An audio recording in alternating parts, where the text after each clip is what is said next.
change হৈছে নে আকাৰ চেঞ্জ হৈছে কেনেকৈ চেঞ্জ হৈছে চোৱা এইটো কেনেকৈ চেঞ্জ হৈছে বাইৰে এইটো দেখিছা গতিকে এইটো চোৱা আঁতৰলৈ গৈ আছে হয় না এটা বহুত দূৰলৈ গৈ আছে প্ৰতিটো গতিকে এতিয়া চোৱা এইটো লক্ষ্য বস্তু ক'ত আছে ফকাছত আছে প্ৰতিবিম্ব ক'ত সৃষ্টি হৈছে অসীমত হয় নাই এতিয়া যদি এইটো ফকাছৰ ভিতৰলৈ দিয়াচোন অসৎ প্ৰতিবিম্ব সৃষ্টি হ'ব চোৱা এইটো অসৎ প্ৰতিবিম্ব হয় নহয় যদি লক্ষ্য বস্তু এইটো মেৰু আৰু ফকাছৰ মাজত থাকে যে সৃষ্টি হোৱা প্ৰতিবিম্বটো কি প্ৰতিবিম্ব হয় অসৎ প্ৰতিবিম্ব হয় এইটো অসৎ প্ৰতিবিম্ব চোৱা অসৎ প্ৰতিবিম্ব সদায় দাপোনৰ কোনফালে সৃষ্টি হয় পাছফালে সৃষ্টি হয় অসৎ প্ৰতিবিম্বটো সদায় কি হয় থিয় হয়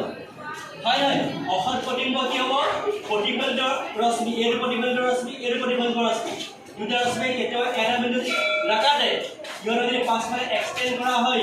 এইটো বিন্দুত একেলগ হোৱা যেন লাগে হয় নহয় ইয়াত অসৎ প্ৰতিবিম্ব সৃষ্টি হৈছে হ'বনে